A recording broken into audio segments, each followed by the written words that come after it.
Thank you very much. So we have our two guests today. I will especially welcome you, Mrs. Prudent, and of course, Mr. Koban Sukwa. So I'll try to take my fires to Koban Sukwa, and Uncle Uti will fire from that direction. But we have to see how to run as quick as possible. So, Mr. Kobams Asukwa, I met you through Timi Dakolo, and from that time till now, it's been a very amazing relationship. But I put up your name on the flyer that you are coming to my show, and people all around the world were calling me, "Oh, you know this man? You know this man?" With all due respect, I'm looking for a way to say this thing in English. You know they see, like, you were born blind, and you are one of Africa's legends. I know people that can see, and they cannot do anything in this life. So, sir, please, explain to us how from things you cannot see to taking over the whole world with your powerful music. How did you achieve this, looking at your limitation in terms of sight? Thank you very much. Thank you, Chooks. Please give it up for Chooks the General. My brother. Okay, so I promised myself I'll be very honest, and I'll try to be as brief, as quick as possible. The first thing I want to mention in terms of, I think, the things that have helped me, the truth about what helps you is, a lot of the time you figure it, in hindsight. It's later when you are in the middle of it, you don't really know that you figure it. You know this is what was helping you. One of the things I realized for me was I didn't know enough to, and please take notes of this. It's going to sound a little confusing. I didn't know enough to know that I could fail. Yeah, I didn't know enough to know that I could fail. Because to me, and I'll give you a short story. Growing up, I grew up in the barracks, and I don't mean the good side of the other side of the barracks. And so I'd run around and I'd play hard, and I wasn't aware of my being a blind person. I just ran around and I just lived life. And sometimes I'll run into people or run into things, and somebody will be like, "Pesudi, they feel sorry for no, they feel sorry for yourself." But it was my reality, because I was not aware as a child that my blindness was a hindrance, right? And because I was not aware that it was a hindrance, I did everything I was big and bad enough to do. And so I would stand in front of my house and play on the drums my mother used to store water, and kids would come out and I'd have a full-on concert. What I didn't have then was the business sense to charge people. But I had the presence of mind to just go, I could do it. And I just did it. So that was essentially what it was. As I grew older, I then began to learn, I then went and tried a couple things, and then I learned, what failure is and how failure is actually just, a part of the journey and not the destination. And all of those things began to make sense. But I started out because I did not know that I could fail. That's the truth. And then I think the second thing that helped me was blindness forcefully took away everything else that other people had and left me with the few things that I could focus on, and I became good at those things. So I couldn't go out and play sports like a lot of my friends. So I was stuck playing the piano, and 10,000 hours, that's what they say, right? I was stuck playing the piano and doing it over and over and over and over and over and over and over and over and over and over and over again, because I was not playing Nintendo like my other friends. I was not playing football. And those things are great. There are people who have, made a career out of those things. But I was left playing my piano, and it was my passion, and it was the thing I loved. So two things very quickly. I think the ignorance that I could possibly fail, and now that I know better, I have now reinterpreted it to mean the idea of failing, well, it can happen, but it is not as strong as my reality, which is my mind is powerful enough to bend my reality. Wow. So just quickly, you can have eyes and yet you don't have sight. And you don't even need your eyes to have the real sight. Kobams has said it, and I'm sure someone there is inspired. I will just go to my correspondent on the other side. Absolutely. Totally inspiring. I love the fact that he said your mind can bend your reality. That's mind-blowing. For you, Mrs. Prudent, now I read somewhere that you build your fashion empire from circumstances that, probably said no. Now, when I read that line, and I'm like, built your empire from these circumstances, and look at you today. So I'm wondering, what were those circumstances that said you should not, that you were able to overcome? Good afternoon, everyone. Okay, I don't have time. All right, so I think I'm here for the youth who have dreams, and sometimes it looks like it's blurry. You can't see. You don't even know if it's going to happen. I was born into a very beautiful family, and I had dreams when I was young. I wanted to be a surgeon. But growing up, something happened to the company my daddy was working, and we had to relocate to Akwa Ibom. That was even for the first time. And we started life, not just Uyo, not Abak, village, inside the village where there was no light. Nothing was happening there except maybe stream and masquerade always dancing. So I did farming. I don't think there's anything about farming that I cannot do. I can board ridges for yam. I can do palm oil. I did all that in the village. But one thing kept me going. Just that vision, that dream. Something always reminds me that it can be better. When I tell people I've never written jam, sometimes they do not believe me. When I see people who go to university and they graduate, that was a dream I could not even achieve. And then somebody came and said they needed someone who would stay with her and work as a nanny, and then they will move me to London. Then I stayed with them for 2 years. Every time they want to process my visa, something always happened. Oh, when she goes, she will run away. She's too fine. Her hair is long. They made me even cut my hair because every time it's looking like I'm wearing wig. Meanwhile, it was my natural hair. So it didn't work, and then I had to leave. And then I started working as a waitress. I worked as a waitress, but still, I knew that something was going to come out of me. It wasn't the medical vision I had, but I didn't know what that was going to be. At a point, I got tired and I was like, God, I know you created me for something. And I know that anything that I place my hand to do, I'm going to do it well. Please, I'm tired of carrying trays. I have served Davido, I have served Wizkid, I have served so many big boys in this Lagos that did not even know me. Of course, I was just a waitress at 355 Restaurant and Lounge and at Get Arena at Uniru, I think Ikoyi. And one day I just sat and I was just telling God that I am tired. I don't want to be serving people who don't sleep in their house. They just come out and buy it. They spend money I cannot even have as a salary. And then we had a Caribbean night, and I gave one of my outfits to a tailor around my street to make for me. And then we were so late. She wasn't around when we picked up the dress. And then when I got back, the whole street was screaming. I carried clothes. I did not pay for it. They were embarrassing me. That was when I now told my friend Tabitha, I said, I go learn this sewing. And then I did not go into sewing because I wanted to be making money from it. Of course, I never liked tailoring. That was the first idea that my mom was giving to me, that since we cannot go and write jam, why not you go and learn handwork? And I asked her, I beg, which handwork? She now said tailoring. I said, Mommy, you look me from head to toe. Like I go learn tailoring. Of course, tailoring was not looking like something big at that time. So I told her that I'm sorry, and then I paid for it, but I was embarrassed. And that was how I learned how to sew. And the first money I made from sewing was 1,000 naira of someone who wanted to amend her clothes. I didn't touch that 1,000 because I'm like, so I can work and money will come out like this. I kept that money. It's not just me learning tailoring. It's the consistency and being innovative. You know, I told someone, if I want to be a carpenter today, I'm still going to be a millionaire. If I want to learn, if I still want to be a mechanic, I'll still be what I want to be, because it's about me. It's not about that thing you're doing.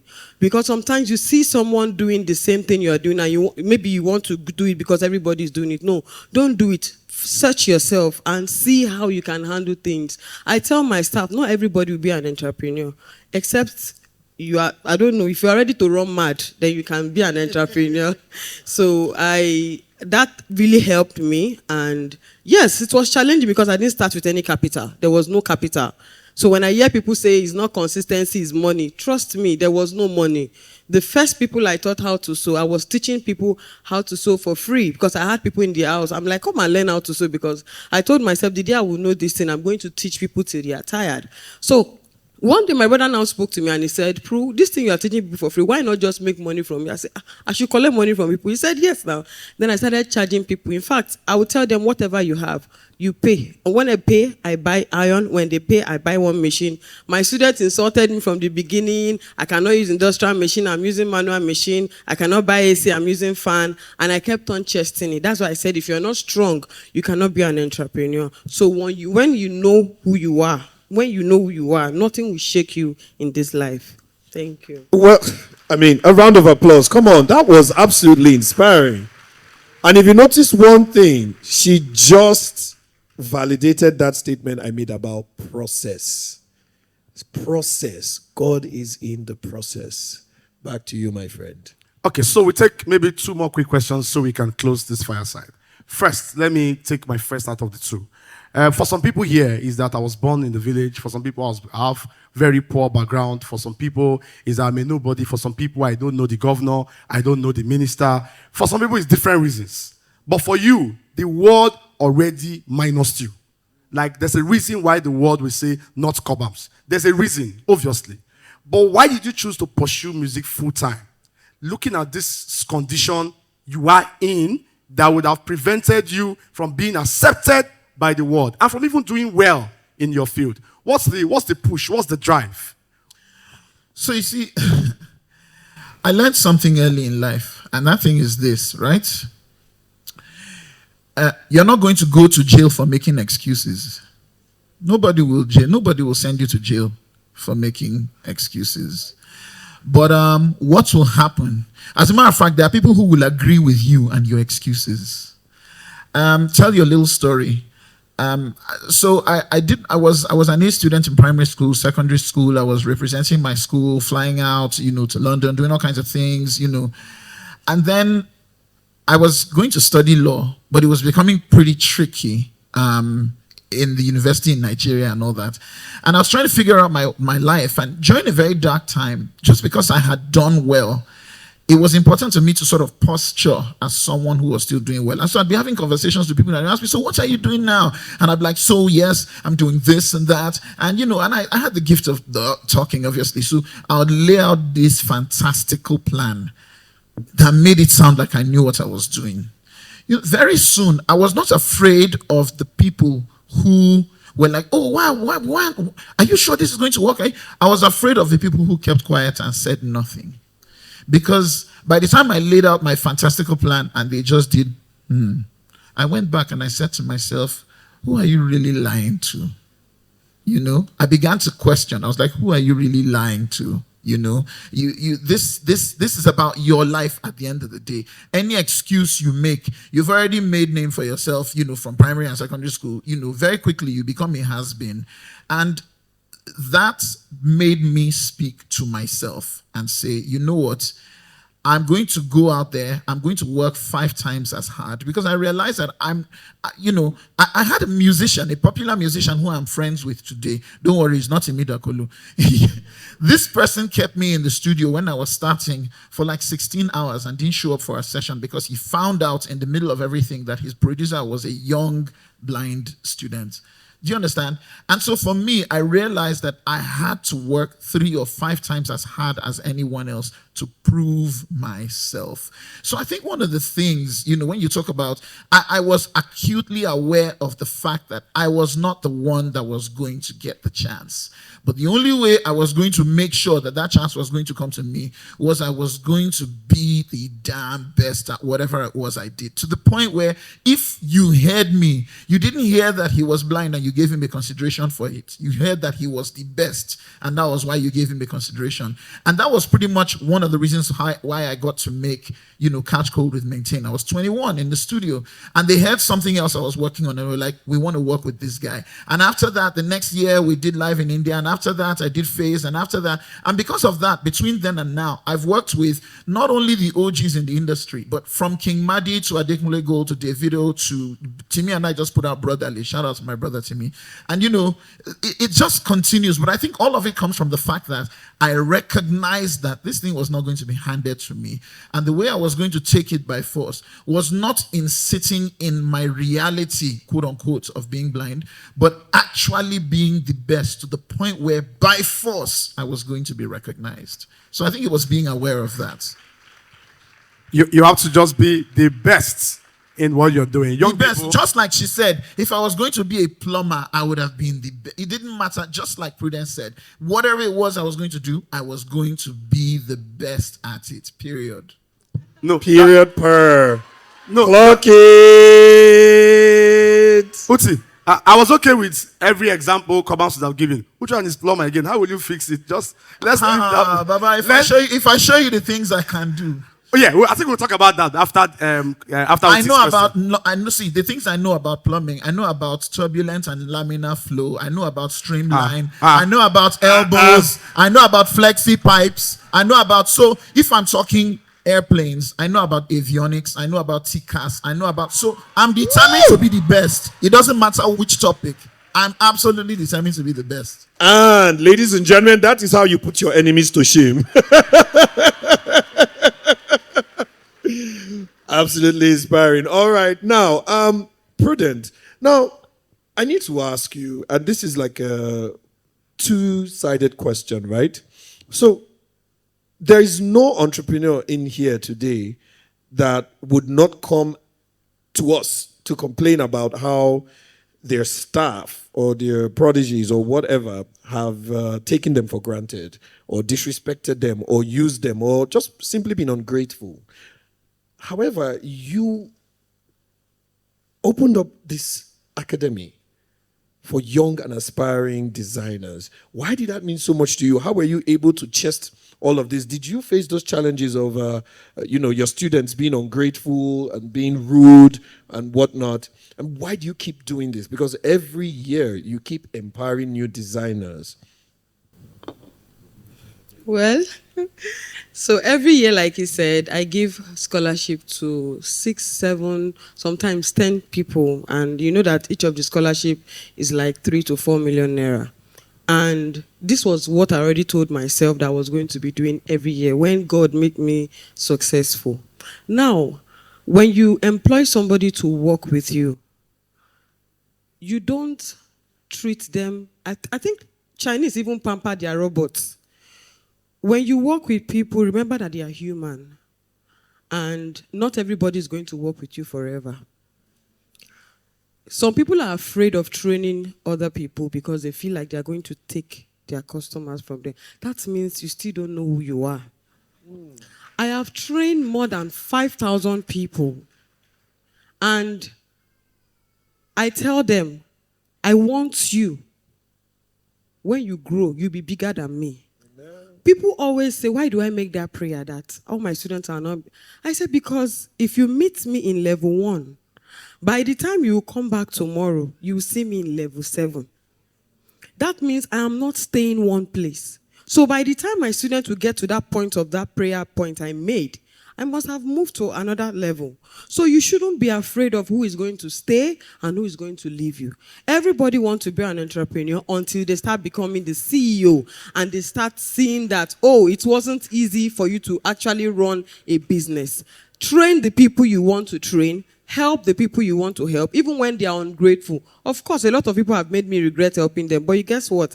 I never stopped doing it because there are some people who are still waiting to get to that phase, that pattern of your life that you need to help them. And if you stop because of one person, other people are going to suffer. So make sure you keep helping, make sure you keep supporting. Trust me, we are all going to die. And when you die, you don't use your money to bury you and buy coffin. So now that you are alive, be an impact to people's life. Change people's life the way you can. Thank you, and clock it. Clock it! It doesn't get better than that. I mean, she said it all. Never let anyone be the reason why you change from being someone who was blessed to bless, someone who was empowered to empower. And that is why, with that, we're going to appreciate the founder of Activate Success, Mrs. Love Idoko Loco, and every single person who is here supporting the brand. Thank you so much. May our good Lord above continue to reward each and every single one of you in dimensions that even you will not be able to comprehend. And for each and every one that has come here to learn, to absorb, may your dreams be met in overflowing proportions. Can I get an amen? So, can I get a clock it? Per. So, Uncle T, before we go and sit down, Coban's going to give a final word. So, I'm sure Prudence could also do that. So, we can, to young entrepreneurs that are here, from Cobams to them, young Nigerians are here who want to achieve something, who want to excel. Just a word for them, 30 seconds each, till we can wrap up. So we've heard a lot about building relationships. A specific kind of relationship you should cultivate is a relationship of mentorship. Allow yourselves to be mentored, because otherwise it's a long, lonely road. Find someone who has gone ahead of you and allow yourself to be mentored by them. Also, don't forget, no matter how many arguments we have and how much we want to bash organized religion, I'm among them. At the end of the day, you can't do anything without God behind you. Last thing, please, as Nigerians, young or old, please, we owe each other kindness. Please, let's just be a little kinder. It's getting a little too rough, a little too tough. Please, let's just be a little kinder, please. Nigerians. When I don't hear Amabi. Okay, so I would say start from somewhere. Don't wait until you have 1 million. Don't wait until somebody comes to help you. These days, I get to see so many people sending DMs. I'm in 400 level, I'm in 200 level. And I've never asked anybody for anything. Start from somewhere. When I was shooting my outfit, I didn't have a phone. I was collecting phone from my neighbor because he was always free on Saturdays, only weekend. And after shooting, I'll transfer to somebody's phone and then post. You don't have any excuse. See, I will tell you the truth. You don't even need capital. If you need money to go for training anywhere, go and work as a cleaner. If that's what they will take you for. You need to just save, just little you can save. Just save up. Trust me, that basket is going to full and your cup will run over and over. Start from somewhere. Thank you very much. And with that, ladies and gentlemen, our fireside chat is done. Thank you for having us.